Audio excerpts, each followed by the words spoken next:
This is Maine, on America's northeast coast. It's the perfect holiday destination for wealthy New Englanders seeking to escape the heat and humidity of the summer months. Thank you. Between July and September each year, these sparsely populated coastal towns swell to capacity with handsome, well-heeled vacationers.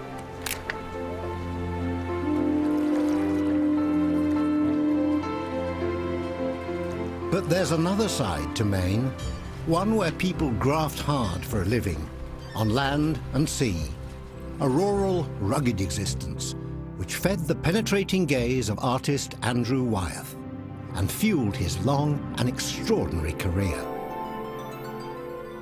Wyeth not only immortalized the American landscape, he created interior worlds, hidden histories, intrigue, and magic.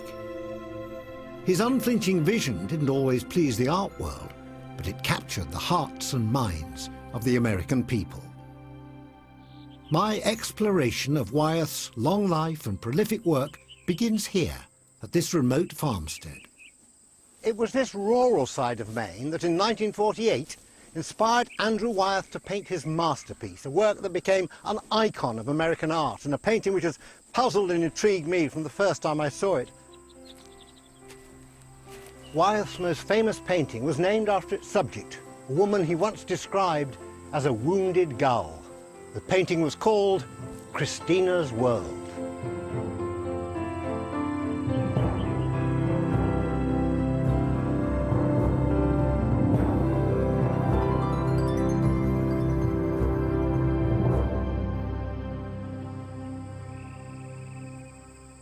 The backdrop to Wyeth's painting of Christina's World is this 18th century farmhouse. Now preserved as a state museum, the farm once owned by the Olsen family has become a destination for modern pilgrims who want to experience the almost spiritual significance of this location. Janice Casper, once a tour guide here, shows me around. So here's the house, and it's been here for quite a while, and you could see it's weathered. Yeah, yeah.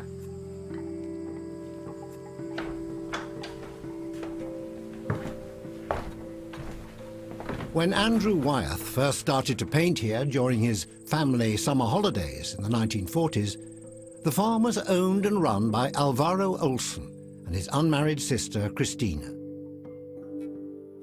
They lived without electricity into the 1950s. They collected rainwater off the roof, was their water supply, and they lived off the land. Yeah. So I want to show you something in this hallway. Yeah. And if we scoot down, Yeah. this is Christina's refrigerator. So that when I slide it open, yes. and if you can feel how cold it is, and you can Absolutely. see the shelves. Yeah. Yeah. Yes. And it's also a way to get down to check the cisterns. Simple technology. Yes. Yeah. Alvaro and Christina's hand-to-mouth existence on the farm was not the only challenge they faced. When Christina was a little girl, her mother noticed that she fell a lot. And then as she got older, it got progressively worse. Her legs got weaker. And then by the time, I think that when she was in her 40s, she pretty much lost the use of her legs. And she was one of these tough, proud, stubborn women who refused to use cane or crutches or a wheelchair. She was going to get around on her own ability. And in this house, I understand she would hitch herself around in a chair, or she would crawl. And outside she crawled.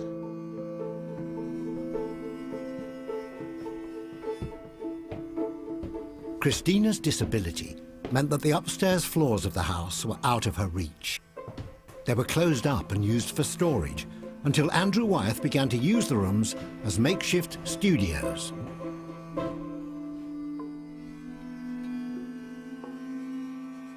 There's one painting he made from up here, which for me really captures the essence of the place.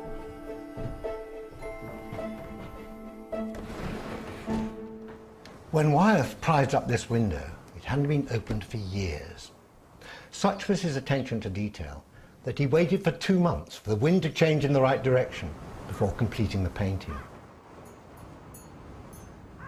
was also from up here that he first saw Christina dragging herself through the grass, like, as he put it, a crab on a New England shore.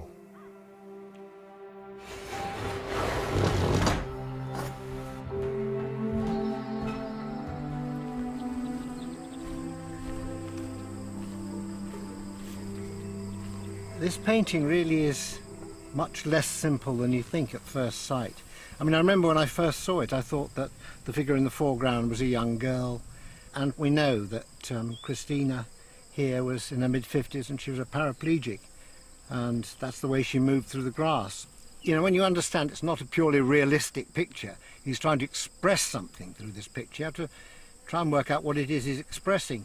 And from what I can see here is Christina looking up at the farm, which she can never get away from. And there's something there, sort of almost, she's almost trapped. It's almost like she won't get away, despite this vast open space, despite all the potential of it.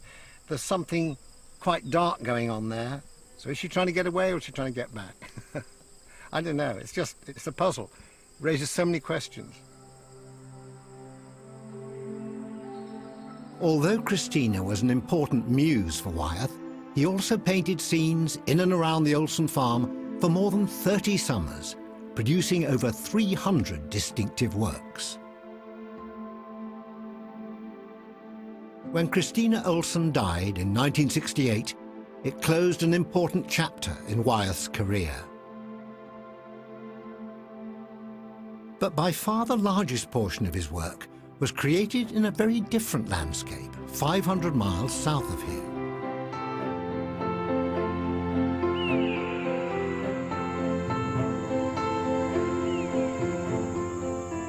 Chadds Ford, Pennsylvania, Wyeth's permanent home from his birth in 1917 to his death in 2009, is a small town with a big place in American history.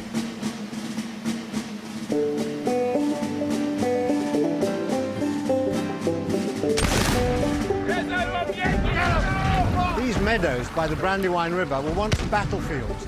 Almost 223 years ago to the day, British and American soldiers fought each other here in the War of Independence, or the Great Revolutionary War, as the Brandywine reenactors prefer to call it.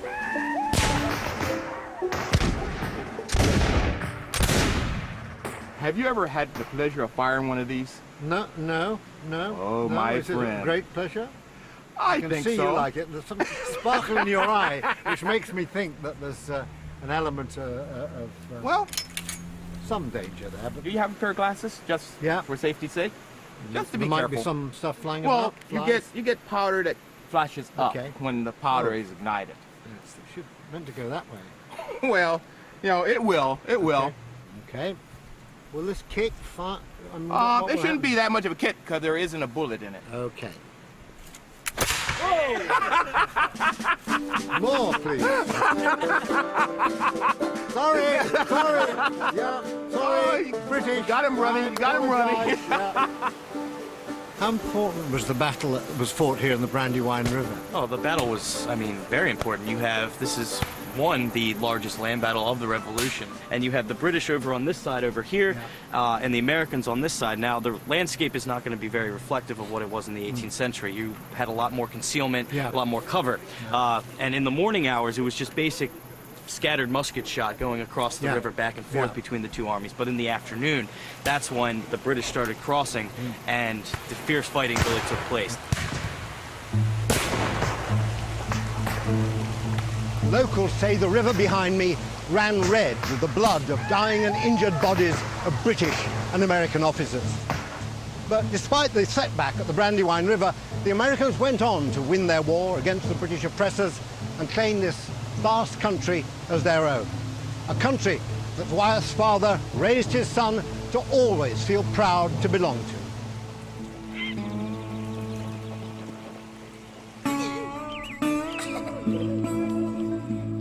Andrew Wyeth was born into a wealthy artistic family of Swiss-German origin.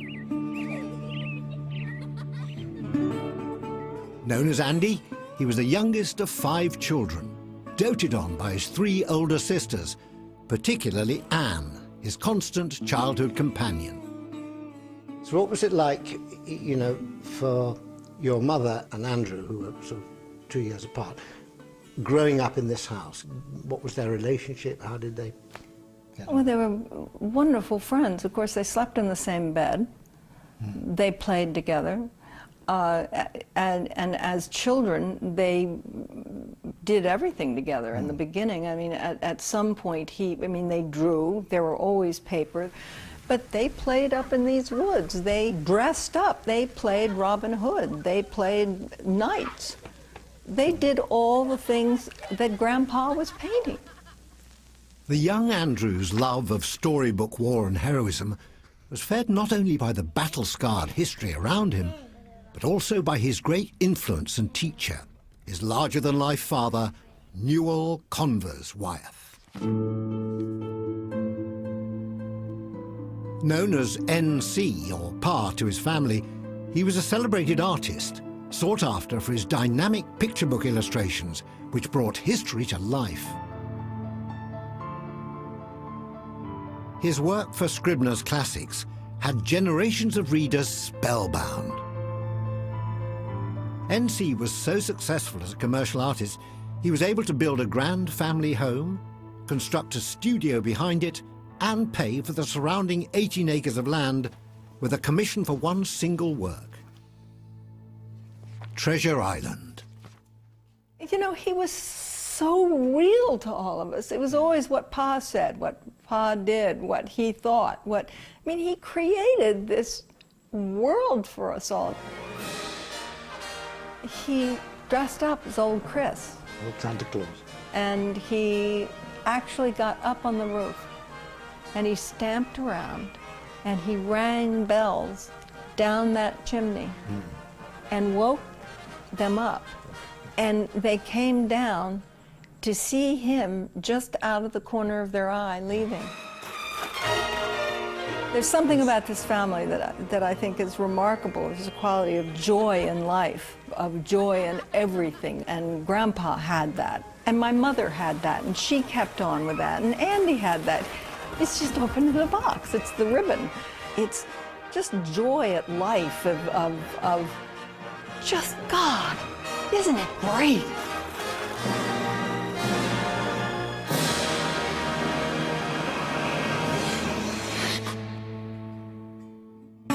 Andy's childhood was exciting and idyllic, but also dogged by ill health, recurring chest infections, and a problem with his hip, which affected him throughout his life.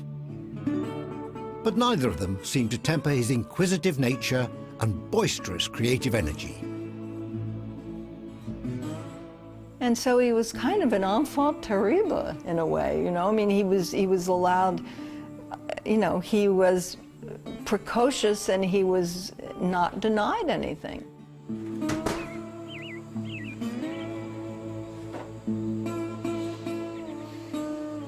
N.C. decided his youngest son was too fragile for public school, so Andy was tutored at home.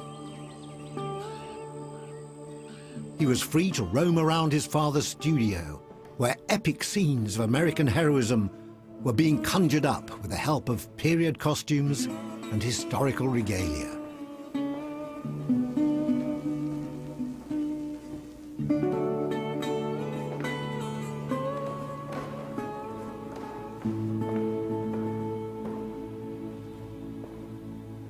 N.C. Wyeth was an enormously successful commercial artist, and yet all this didn't really matter to him.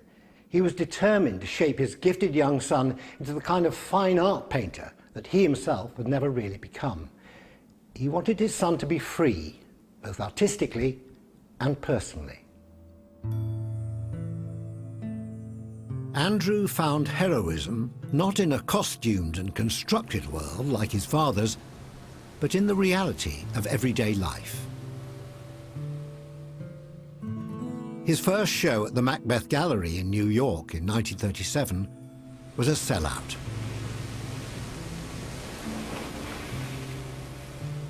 So impressed was his father that he proclaimed that his son Andrew was on the right track to reach the pinnacle of American art.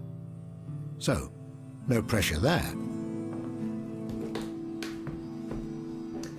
This is an early self-portrait of Andrew, painted just after he had a big success in New York with an exhibition.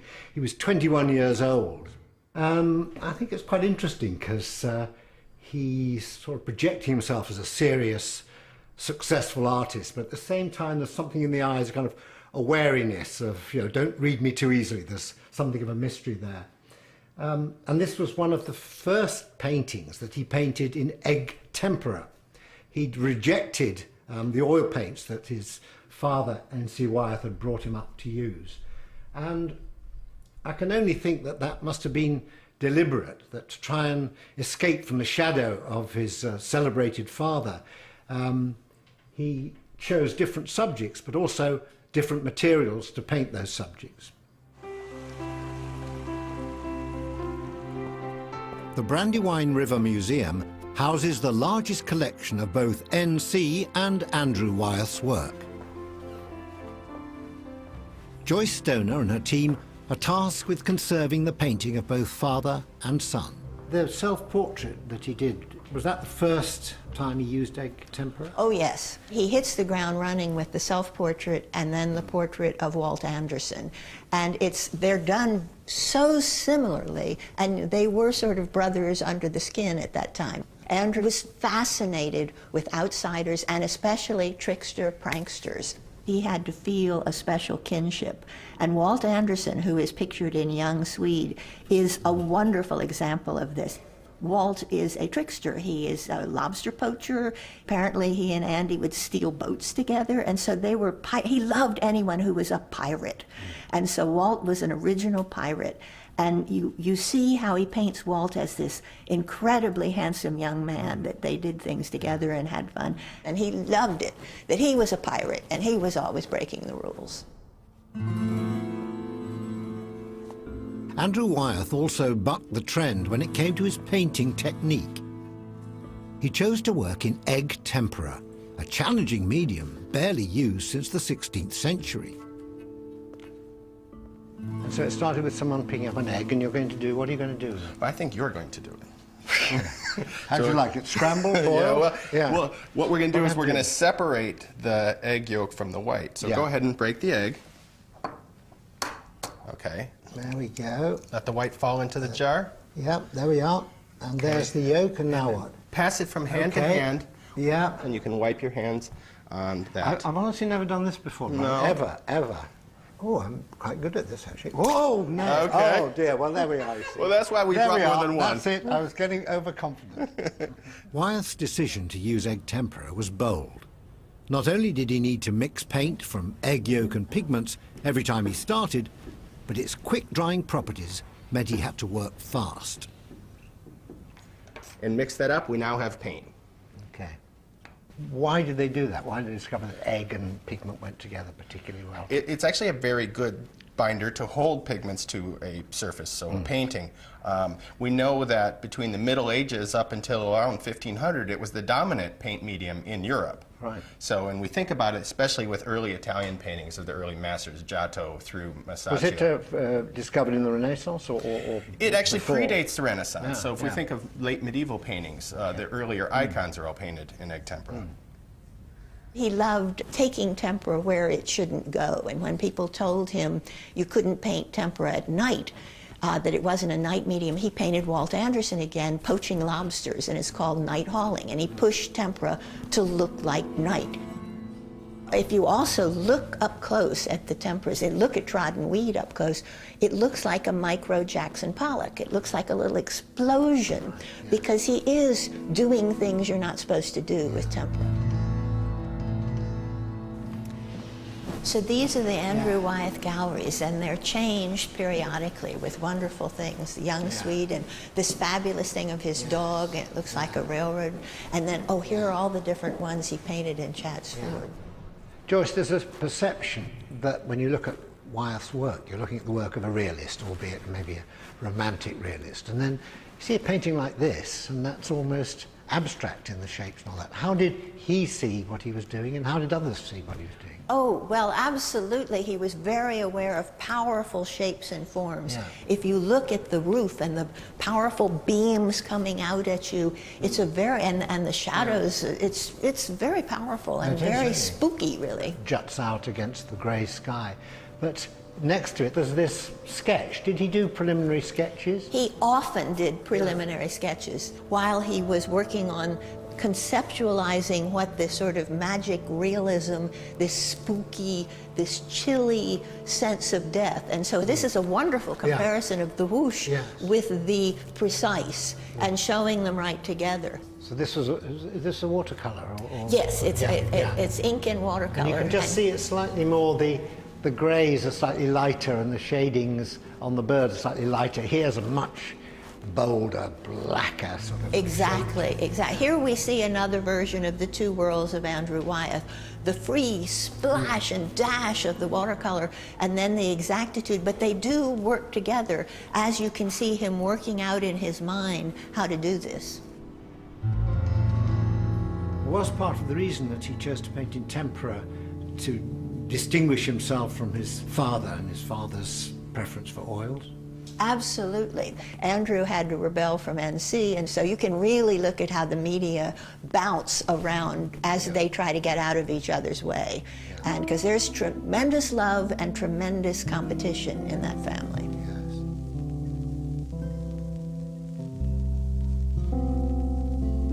It was not just Andrew Wyeth's unique painting style which helped him break away from his father's often overbearing influence.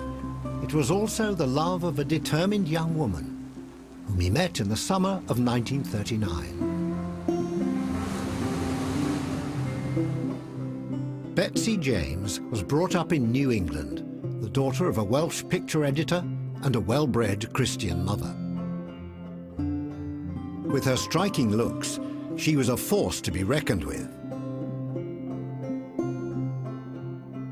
Despite NC's objections, Andrew, not one to pussyfoot around, proposed to Betsy within weeks of meeting her.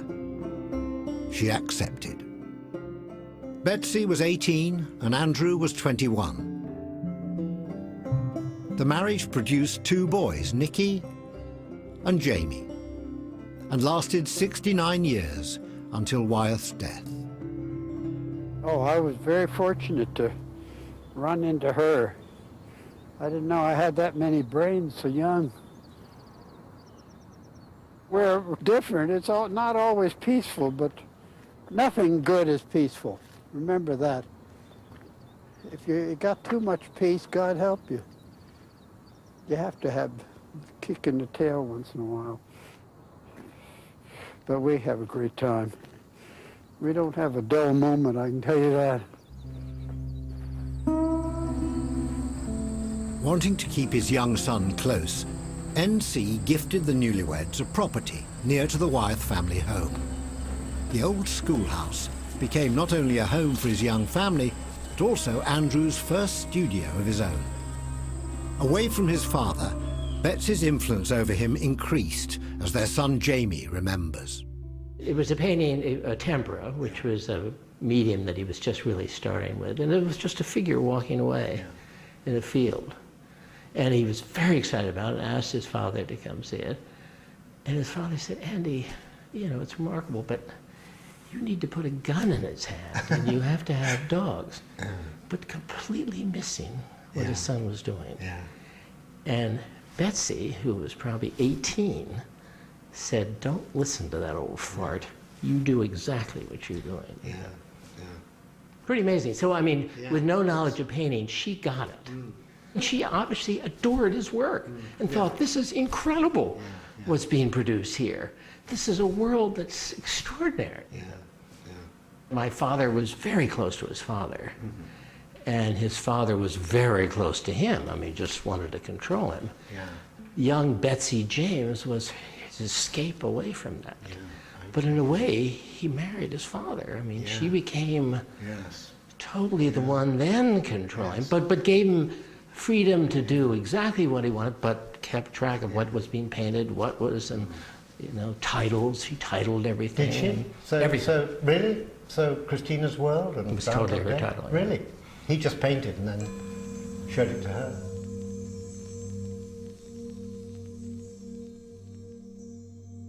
Betsy took every opportunity to promote her husband's work.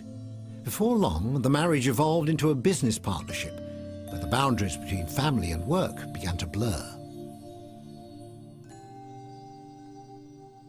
Well, I mean, it wasn't that my father was going to work putting a tie on and whatnot. No. It was just he would wander in from the breakfast table, and we would wander in as children, lying on the floor here doing drawing. But it was just, this was our house. Yeah. And when you see some of these drawings here, do they bring back memories? Do you know what they're all about? Yes, when he was working, he would have drawings tacked all over the wall, all over the floor. As you see, their footprints, dog prints, stepping on them. I mean, he was to be completely immersed in what he was doing, totally forgetting time. And in fact, he was a wild painter. I mean, water was thrown, paint was all over the floor. He liked accidents. Really? Really? Yeah, that's interesting. And then it all gets filtered and down then to rather control the final product. Starts to be distilled. Yeah, that's interesting, yeah. He's a very peculiar painter, Andrew Wyeth. I mean, it's this funny, airless, crystalline world, particularly in the temperas. And it was a very strange, peculiar world, which I think makes this work extraordinary. Yeah. You know?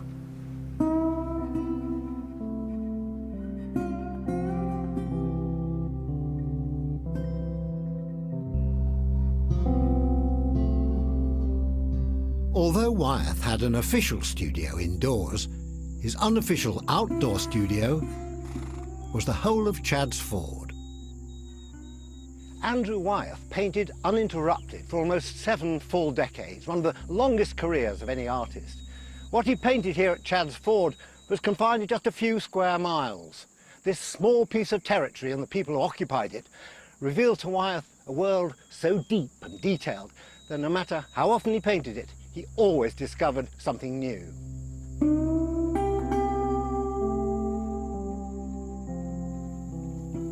But there was one location within Chad's Ford which would become more important to him than any other. At the Kerner farm, Wyeth would produce hundreds of sketches and paintings over a period of 70 years.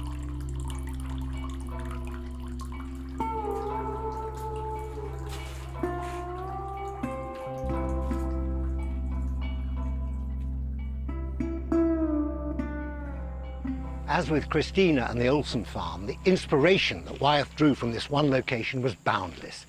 He started painting it when he was 15 and stopped the year before he died. He was fascinated not just by the farm and the landscape around it, but also by the Kerner family who lived here.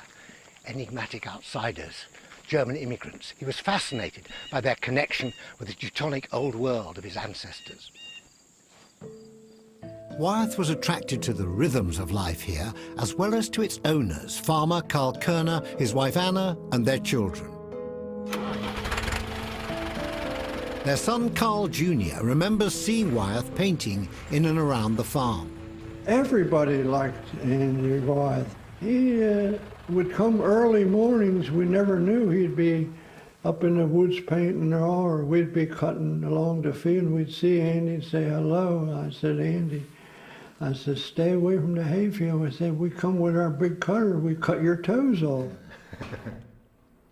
Carl Jr.'s father intrigued Wyeth, not just because of his German ancestry, but also his experience in battle as a machine gunner in the First World War. My father, he talked a lot about the First World War. It gave Andy a lot of ideas, and being in the trenches, you know, that fierce fighting. A lot of my father lost a lot of his close friends. And he says, when you're in trenches, you've got to keep your head down. To me, it made him very stern. It's like working for a German officer. You take the good with the bad. Carl's mother, Anna, was a continual source of fascination for Wyeth, who portrayed her as a lost soul, an almost spectral figure. My mother was very quiet, congenial. I think she was homesick. She wanted to take us children and all back to Germany. My father said, no, you can't do that now. He says, we're here, we have to make the best of it. I understand that there was a Wyeth family tragedy here, and you were working on the farm close to where it happened. We were up there husking corn. We heard this crash. I thought an airplane come down or something. A big noise. Big noise. And I said, all the fellas, wait here, I'll walk down, see what happened. Andrew Wyeth's father, N.C., was driving his car with his 4-year-old grandson in the back when tragedy struck on a railroad at the foot of Kerner's farm.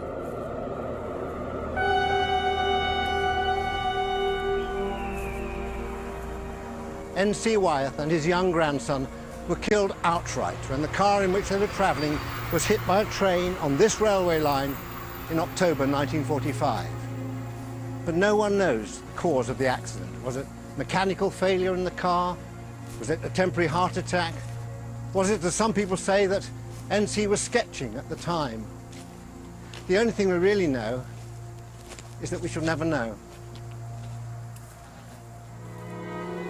We're coming to the location of my father's, where he was killed. And that brought it to a head to me because all this life that I'd had by myself over here, I didn't really tell anyone about it. It all became, the fact that he was killed here, it all became very pointed to me in its meaning. It wasn't just because it was a handsome-looking hill or a lovely old barn. That wasn't it at all. It was just became sort of a memory of everything to me that meant something to me.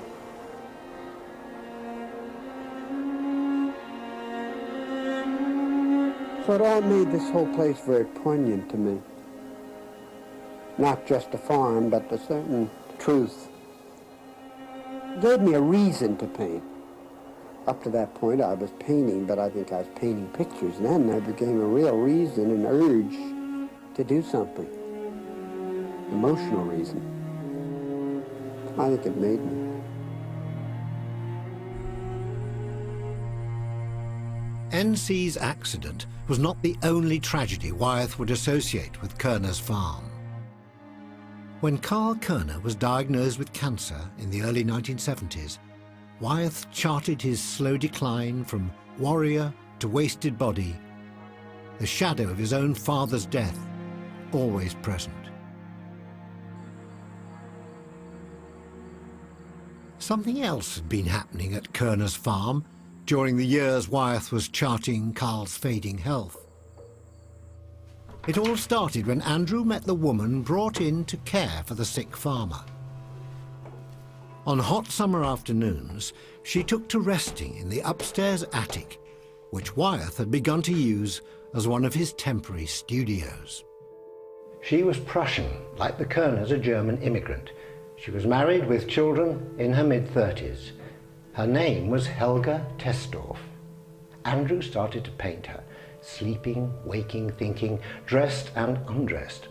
But for 15 years he hid away every painting he produced, not just from the outside world, but also from his wife and business partner Betsy. Helga became the catalyst for one of the greatest scandals in American art history and one of its best kept secrets.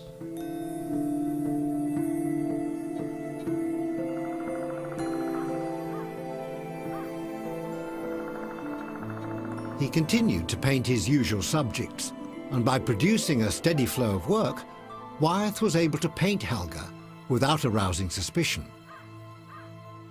But the concealment couldn't last.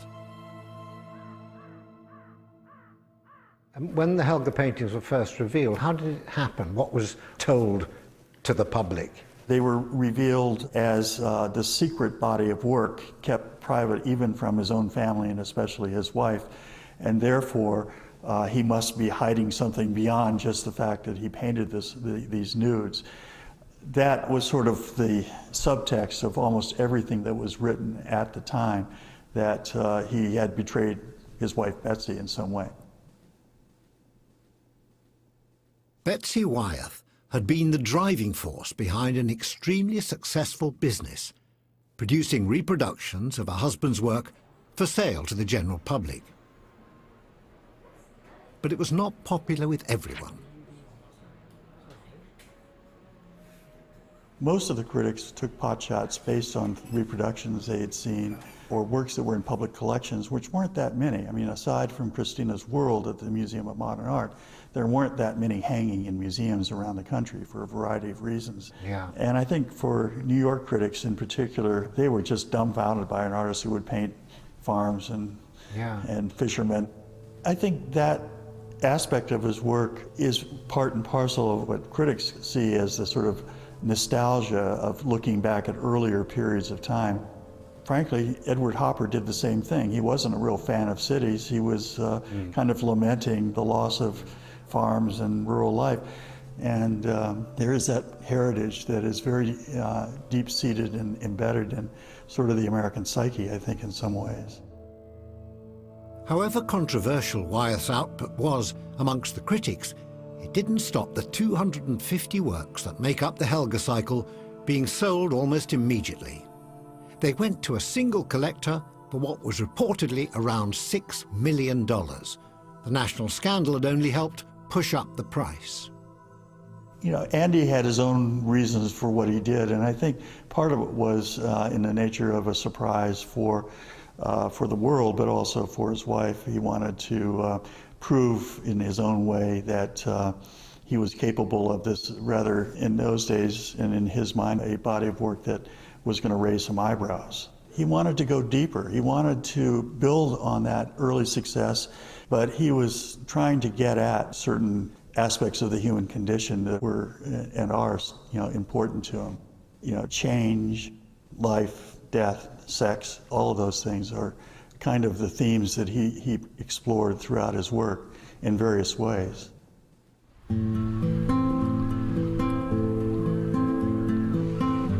In almost 3 decades since the scandal broke, Helga Testorff has rarely spoken about her experiences.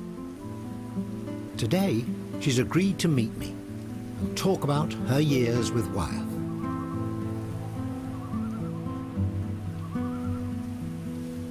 Hello, Helga. Hello there, sir. Michael. How are you, Michael? Penn, very nice to meet you. Thank you so much for talking to us. It's great to meet you. Thank you. Can I ask you just take you slightly back to the circumstances which led to him revealing the 15 years worth of paintings he did of you? How did that come about? Did he tell you that I don't have to tell you that. That is so obvious. It was expected of him to put out paintings like pancakes. And no real artist wants to be controlled of producing painting that look like postcards, one after another. So are you saying that he was going through a period when he was producing things that were sort of, that's an commercially dictated? You know? Yeah, okay. Sure, just like that. He needed to be painting for himself. And he knew that the paintings he had done with you, he didn't have to show them to anybody. He could learn, he needed to feed himself. Not always have some critic tell him, oh, this is good, this is not good. When he was the most peaceful man, why would he argue with them? They didn't know any better. He was the best critic there was. And together we critiqued, believe me. I learned a lot. And he listened to me too. It was so important what you did for him. Was that something, a relationship that worked straight away? Painting, or was it something that developed? I always wanted to be a model or an artist or a movie star. It was a childish dream because my mother always said, you gotta have a profession first. So the fact that he wanted you to model for him, that must have been for you a wonderful sort of release in a way. Yes, it was. Yes, it was. I couldn't believe it. But you know, when I do something, it's not just 100%, it's all or nothing.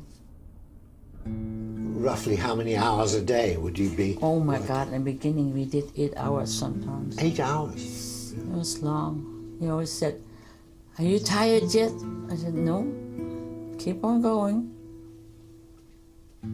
I guess we both knew whatever it takes. There's such a stillness in a lot of the paintings. Was that hard to Hard. get? So it's not just a question of lying on a bed and going to sleep? Yeah, it was hard. You're sore. Because you have to hold a certain position?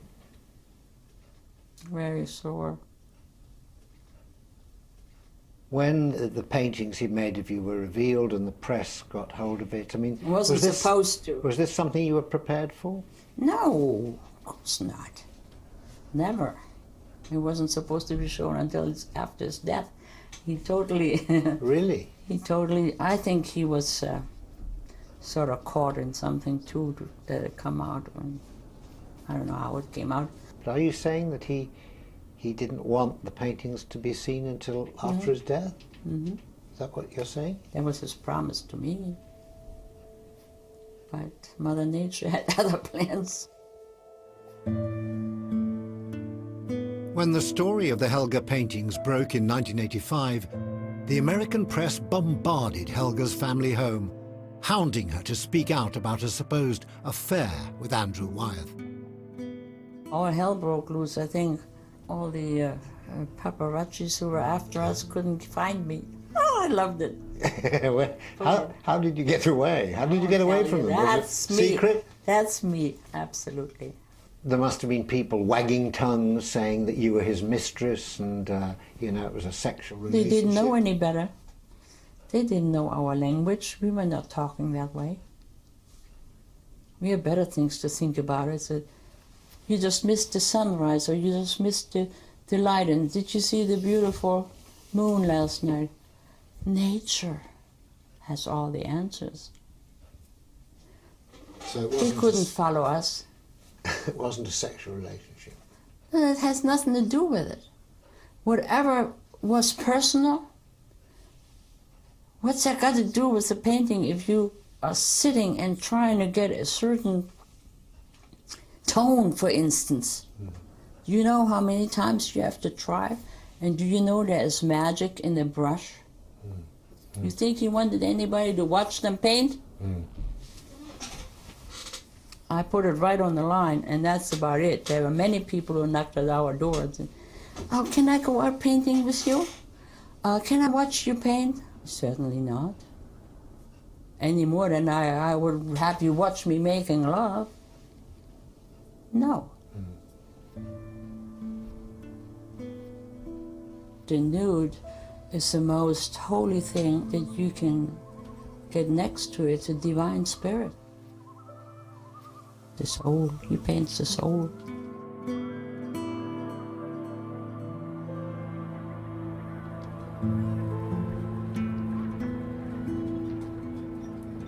Wyeth's younger son, Jamie, now has his permanent home in Maine, on Southern Island, a short boat ride from Tennant's Harbour.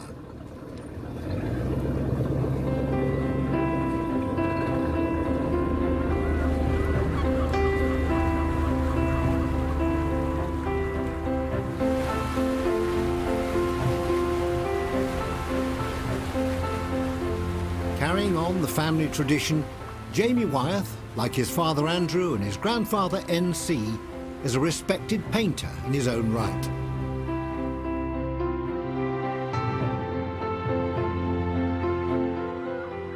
Whilst his painting has its own distinct style, his father's work ethic has certainly rubbed off on him. Fantastic. Jamie is clearly a man who works hard at his art. There we go. Good to see you again. Welcome to Southern Island. Yeah, yeah. Thank you, thank you. Wow, it's a long way up. Thanks for sending the boat. That's the studio, but I paint in the bathroom, I paint in the trees, so I like not having a real studio. Just what takes your fancy yes, that particular day. Yeah. Absolutely.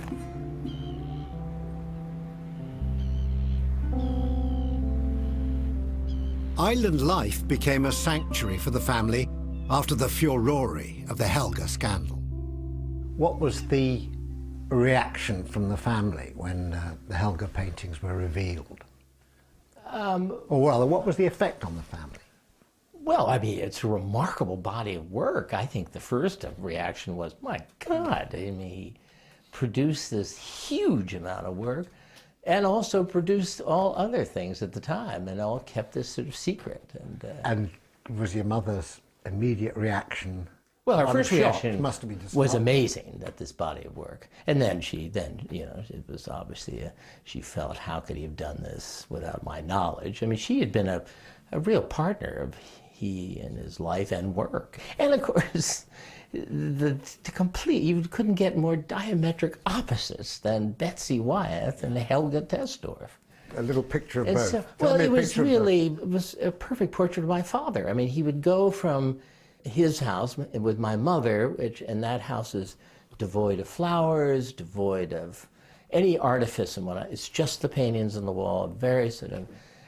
And then he would travel to a studio, which was Helga's domain, which was complete chaos. Food stacked up, magazines, books, tunnels through. It really, the two sides of my father's personality. Yeah. And I don't think he really even had a love affair with Helga. It wasn't any of that. It was just he was obsessed with her fingernails, her elbow, her pubic hair, whatever. He was just obsessed with sort of getting her on paper and paint. The relationship then between your mother and Helga, I imagine, was a sort of slightly awkward area, or? Yes, but I think, you know, to me, the Helga thing, I mean, it was a combination of his interest in Karl Kerner, Germans, that part of Chad's Ford where they lived, the whole, a lot of things rolled into that sort of thing. And then the big secret, the fact that he was able to work on these things without people knowing about it. So why he ended up living on an island? Why was that? Well, because my mother, his wife, chose to live on an island. She wanted to create this world, and he didn't want it. So an island person he was not. Yeah. Why did she like islands? She loved the control. She loved the fact of being surrounded by water, and she could control who was seeing, you know, what was going on and so forth. It fit right into her modus operandi. Okay. Cheers again. Michael, thank you. Safe travel.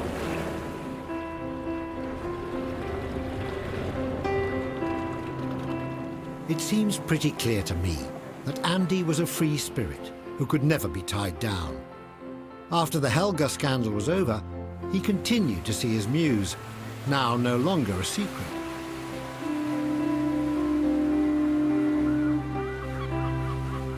Helga was often by his side while he painted, both during his summers in Maine and, when the summer was over, back in Chad's Ford.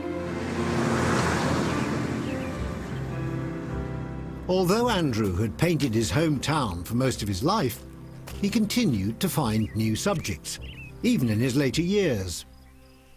In the 1990s, he transferred his attentions to local couple George and Helen Sipala.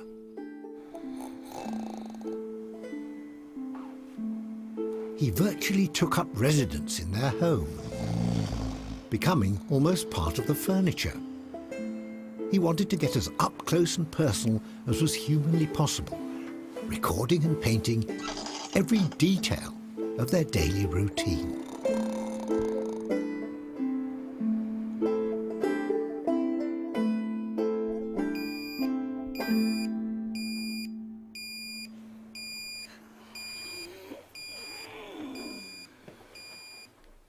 He knew where the key was, he knew how to get in, and he came when he wanted to. So you didn't feel it was kind of like an intrusion? You kind of No. Now, when he caught us in bed, that was a little embarrassing. Well, he caught you in bed? Well, it's like he would come in maybe 6 o'clock, and once he knew where the key was, then he would sneak. He loved to sneak in on us. I mean, he loved to tiptoe up the stairs, and he would go down the hall. And the first few times, he'd stand by the bed, and then for some reason I would wake up and I'd scream because he'd be standing over me. And then after a while, we started catching on. And we listened for the car. And then we started playing jokes on him. So he always expected us to be in the bed, which we stayed there. But sometimes we put the wigs on ourselves, mannequins inside on the pillow, like they were sleeping. And then we'd step into the next room and look through the cracks of the door, and watch him coming in on his, tiptoeing ever so lightly. Then he'd go and he'd pick up the bedspread, and from the back room we'd be saying, "Gotcha, we gotcha," We did terrible things to him, terrible things, but he loved it. It doesn't sound very restful, your mornings, No. What are we going to do today? No. Listen to Wyeth. He met his match when he came here. For all those years he painted, I would have to call my boss and say, "I'll be a little late today." Andy had no concept of time, of my job. He would start painting, and if I had to leave, he would get very upset. It was very possessive of his, he really was. It was a hideaway for him. When he wanted to get away from the news people, visitors, if company of any kind, this was a hideaway. His wife? Well, I think everybody wants to get away from the wife once in a while. I'm not going to say anything. Everybody wants to get away from the husband once in a while, too.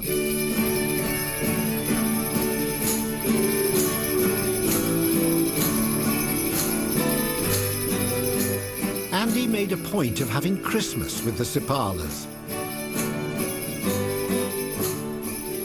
In the last 20 years of his life, he spent virtually every Christmas day with them. I said, "Andy, we're going to have you over for a Christmas party." And he said, "Well, I'm going to tell you now, Betsy won't come."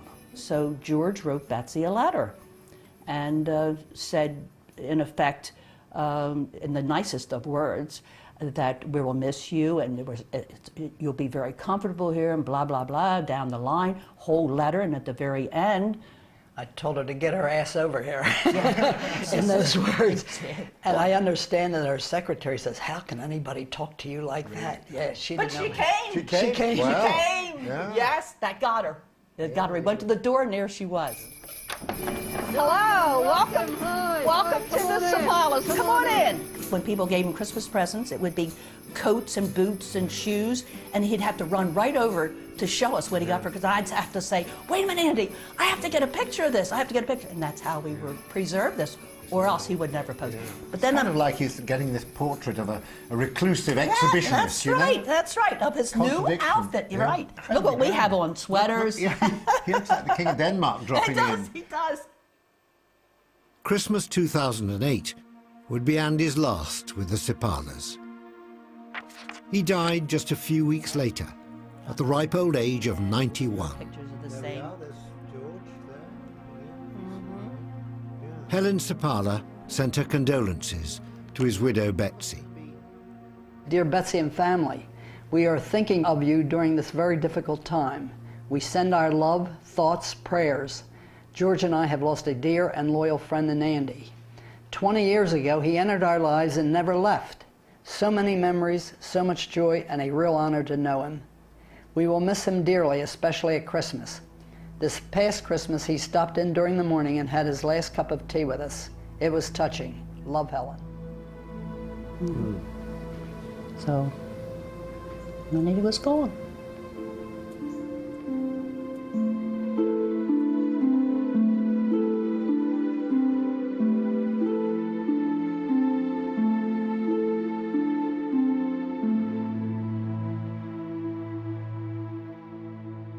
The morning after Wyeth's death, Betsy turned to the family that had made her husband famous all those years earlier.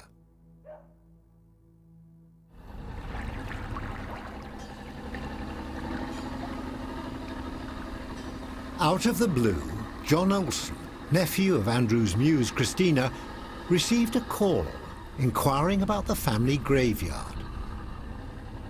The morning he died, Betsy called me. And she says, "I want you to know that Andy's passed away, and you're the first to know it." Were you surprised that he wanted to be buried alongside Christina in the family plot? Yes, I was. But she said, well, she made us famous, so we feel that we ought to be buried there. So I went ahead with it. The gravedigger came down to the house, knocked on the door, and he said, where are you putting Andy? And I said, what do you mean, where am I putting Andy? And he said, well, I guess you're the one that's got to pick out his grave. So I had to go up to the cemetery and find a spot where to bury him. Was that a difficult thing to choose? Well, I walked around and I said, what do you do with a famous man? Yeah. What?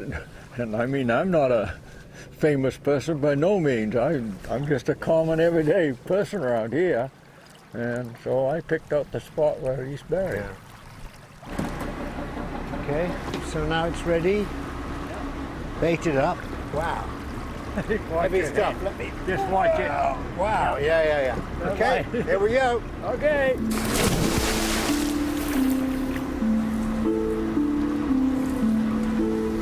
God bless her and all that go down.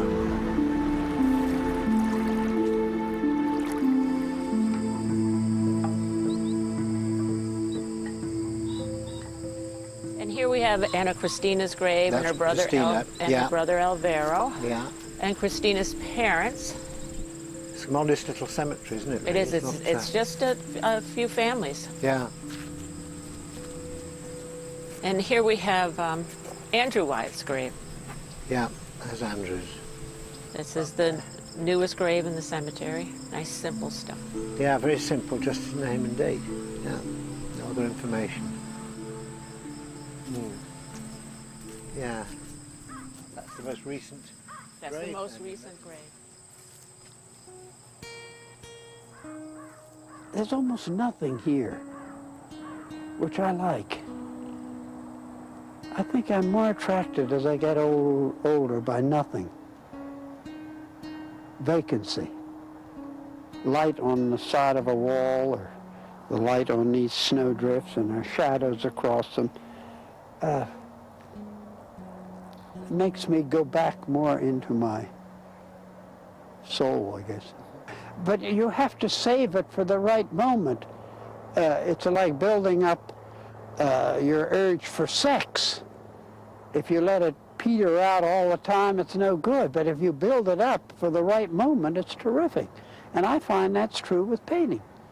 I mean, you could be going along, I can be going along and think, God, this is all vacant. And then I'll see a piece of barbed wire against the snow, rusted barbed wire with maybe a piece of a horse's mane caught in it. And that rusty barbed wire and that horse's mane, hair, it can just go to you and get you going. After a life dedicated to art, it seems right that Andrew Wyeth's final resting place is almost at the spot where he painted Christina in front of her family home. It seemed a gesture typical of the man, that even in death he wanted to be with the people whose ordinary lives and hard struggles he depicted for so long. The more I've learned about Andrew Wyeth, the more intriguing I find him. A brilliant technician and a man of mischief, a playful prankster, disciplined enough to paint on almost every single day of his working life. An artist who created a unique world, Wyeth's world, by capturing time and time again the universal in his own backyard.